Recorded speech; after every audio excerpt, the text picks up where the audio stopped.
দখলদার ইসরায়েলি বাহিনী এবং ফিলিস্তিন পুরোদমে যুদ্ধ চলছে। জানিয়ে দেব হাতে থাকা সর্বশেষ আপডেট আন্তর্জাতিক সংবাদ। প্রথমেই সংবাদ শিরোনাম। প্রথমেই জানিয়ে দেব আবারও ইসরায়েল ও হামাসের পাল্টাপাল্টি হামলা। এরপর জানিয়ে দেব রাফায় ইসরায়েলি হামলায় নিহত 12। এদিকে পশ্চিমা হুমকির জবাবে সামরিক মহড়ার প্রস্তুতি রাশিয়ার। এরপর জানিয়ে দিব গাজা ইস্যুতে কঠোর অবস্থানে মালয়েশিয়া, ইসরায়েলি মন্ত্রীদের গ্রেপ্তারের দাবি। আরও জানিয়ে দেব গাজামুখী ত্রাণবাহী ট্রাক আটকে দিল ইসরায়েলিরা। সর্বশেষ জানিয়ে দেব পুতিনকে রাশিয়ার প্রেসিডেন্ট হিসেবে স্বীকৃতি না দেওয়ার আহ্বান ইউক্রেনের। এতক্ষণ শুনছিলেন সংবাদ শিরোনাম, এবারে বিস্তারিত। তবে অনুরোধ থাকবে ভিডিওটিতে একটি লাইক করবেন এবং কমেন্ট করে জানিয়ে দেবেন কোন জেলা থেকে আপনি এই ভিডিওটি দেখছেন। আবারও ইসরায়েল ও হামাসের পাল্টাপাল্টি হামলা। দীর্ঘ 6 মাস পেরিয়ে গেছে গাজা যুদ্ধ। হামলা পাল্টা হামলা আর লাশের ভয়াবহ দৃশ্য অব্যাহত রয়েছে এখনো। সাময়িক যুদ্ধবিরতি আলোচনার মধ্যেই আবারও ফুলে ফেপে উঠেছে মধ্যপ্রাচ্যের দুই দেশ। রোববার স্থানীয় সময় গাজার সীমান্ত লক্ষ্য করে ইসরায়েলে ছোড়া রকেটে রাফায় অন্তত 19 জন নিহত হয়েছেন বলে জানিয়েছে হামাস।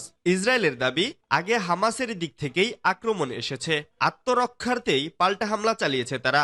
ইসরায়েল আরও দাবি করেছে হামাসের ওই হামলায় 3 সেনা নিহত হয়েছে। মিশরের কায়রোতে যুদ্ধবিরতি নিয়ে আলোচনার মধ্যেই পাল্টাপাল্টি এ হামলা চালালো হামাস ও ইসরায়েল। সোমবার রয়টার্সের এক খবরে এ তথ্য উঠে আসে। ইসরায়েলের সামরিক বাহিনী জানিয়েছে দক্ষিণ গাজার রাফা থেকে কারেম সালন ক্রসিং এলাকার দিকে 10টি প্রজেক্টাইল ছোড়া হয়। হামাসের হামলার পরপরই এই ক্রসিংটি বন্ধ করে দিয়েছে ইসরায়েল। ফলে এখান দিয়ে ত্রাণ সামগ্রী গাজায় পৌঁছাতে পারবে না। তবে অন্যান্য ক্রসিং খোলা রয়েছে। এদিকে হামাসের সশস্ত্র শাখা দাবি করেছে ক্রসিং দিয়ে ইসরায়েলের সেনা ঘাঁটিতে হামলার উদ্দেশ্যে তারা রকেট ছুড়েছে। বাণিজ্যিক ক্রসিং তাদের লক্ষ্য ছিল না। মিশরের সীমান্তবর্তী গাজার রাফা শহরটিতে 10 লাখের বেশি ফিলিস্তিনি আশ্রয় নিয়েছে। ফিলিস্তিনের চিকিৎসকরা জানিয়েছে হামাসের হামলার কিছুক্ষণ পরই রাফা শহরের একটি বাড়িতে ইসরায়েলি বিমান হামলায় 3 জন নিহত এবং বেশ কয়েকজন আহত হয়েছেন। মধ্যরাতের পরপর রাফার আরেকটি বাড়িতে ইসরায়েলি বিমান হামলা চালায়। এতে এক শিশু সহ 9 জন নিহত হন। গাজার স্বাস্থ্য কর্মকর্তারা জানিয়েছেন ইসরায়েলের নতুন হামলা নিয়ে মোট 19 জন ফিলিস্তিনি নিহত হয়েছেন। ইসরায়েলি সামরিক বাহিনীর পাল্টা হামলার বিষয়টি নিশ্চিত করে বলেছে এটি সেই অঞ্চলটিকে আঘাত করেছে যেখান থেকে হামাস ক্ষেপণাস্ত্র ছুড়েছিল।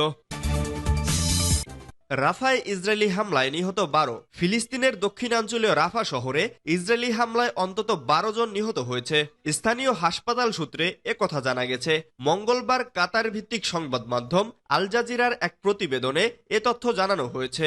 প্রতিবেদনে বলা হয় ফিলিস্তিনি বার্তা সংস্থা ওয়াফা জানায় রাফা শহরে রাতারাতি ইসরায়েলি হামলায় কমপক্ষে 12 জন নিহত হয়েছে। এতে আরও বলা হয়েছে রাফার পশ্চিমাঞ্চল তাল আশ সুলতান এলাকায় একটি বাড়িতে ইসরায়েলি হামলায় 5 জন নিহত এবং কয়েকজন আহত হয়েছে। এছাড়া পশ্চিম রাফায় অপর একটি বাড়িতে বোমা হামলা চালিয়ে এক শিশু সহ অন্তত 3 জনকে হত্যা করেছে ইসরায়েলি সেনাবাহিনী। এদিকে ফিলিস্তিনি গণমাধ্যম প্যালেস্টাইন ইনফরমেশন সেন্টারের খবরে বলা হয় রাফার পূর্বাঞ্চলে একটি বাড়িতে ইসরায়েলি হামলায় 4 জন নিহত হয়েছে। ইসরায়েলি বাহিনীর ছোড়া বোমা গাজার দক্ষিণাঞ্চলীয় শহরটির আল জাইন এলাকার একটি বাড়িতে আঘাত হানে। এতে আল হামস পরিবারের সদস্যরা থাকতেন। টানা 7 মাসের আগ্রাসনে গাজা উপত্যকার বিলিয়ন ডলারের ক্ষতি করেছে ইসরায়েল। এই আগ্রাসনে অন্তত 80,000 ঘরবাড়ি ধ্বংস হয়েছে। এসব আবাসন ইউনিট পুনর্নির্মাণে 80 বছর সময় লেগে যেতে পারে। ইউএনডিপির প্রশাসক অ্যাসিম স্টেইন এক বিবৃতিতে বলেছে মানুষের ক্ষতির অকল্পনীয় মাত্রা, পুঁজির বরবাদি এবং এত অল্প সময়ের মধ্যে দারিদ্র্যের তীব্র বৃদ্ধি একটি গুরুতর উন্নয়ন সংকট তৈরি করবে। এটি আগামী প্রজন্মের ভবিষ্যৎকে হুমকির মুখে ফেলবে। উল্লেখ্য, গত 7 অক্টোবর দক্ষিণ ইসরায়েলে হামাসের প্রাণঘাতী হামলার পর শুরু হওয়া সংঘাতে গাজায় প্রায় 80,000 বাড়িঘর ধ্বংস হয়েছে। এতে কয়েক মিলিয়ন ডলারের ক্ষতি হয়েছে।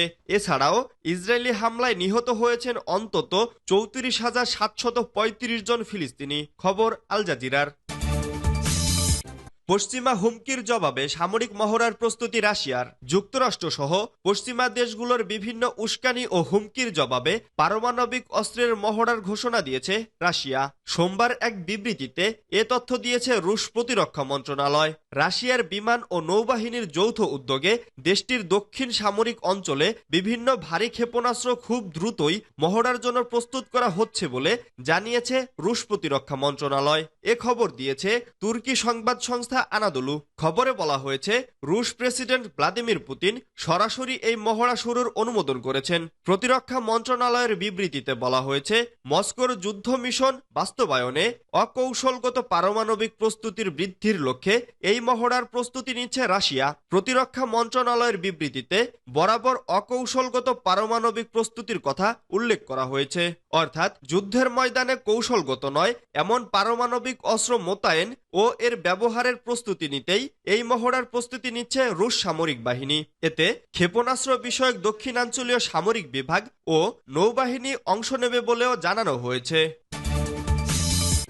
গাজা ইস্যুতে কঠোর অবস্থানে মালয়েশিয়া, ইসরায়েলি মন্ত্রীদের গ্রেপ্তারের দাবি। গাজা যুদ্ধ ইস্যুতে কঠোর অবস্থান নিয়েছে মালয়েশিয়া। ফিলিস্তিনি নারী শিশু সহ নিরীহ মানুষের ওপর ইসরায়েল যে চলমান গণহত্যা চালিয়ে যাচ্ছে তাতে পশ্চিমা দেশগুলোর ভণ্ডামির নিন্দা জানিয়েছেন দেশটির প্রধানমন্ত্রী আনোয়ার ইব্রাহিম। আরব নিউজের কারেন্ট অ্যাফেয়ার্স বিষয়ক উপস্থাপক ক্যাটি জেনসেনকে দেওয়া ফ্রাঙ্কলি স্পিকিং অনুষ্ঠানে তিনি এ মন্তব্য করেন।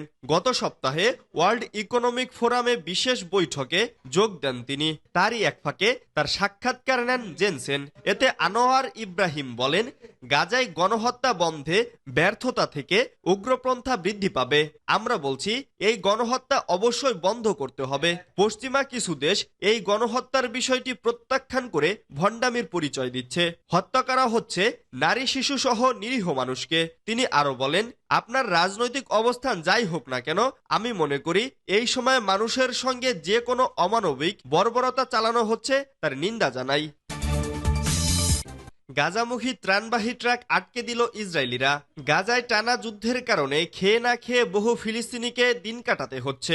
নেতানিয়াহু প্রশাসনের কাড়াকাড়ির কারণে গাজায় ঠিকমতো ত্রাণও পাঠানো যাচ্ছে না। এরই মধ্যে সোমবার রাতে ফিলিস্তিনিদের জন্য পাঠানো ত্রাণবাহী ট্রাক আটকে দিয়েছে একদল কট্টরপন্থী ইসরায়েলি।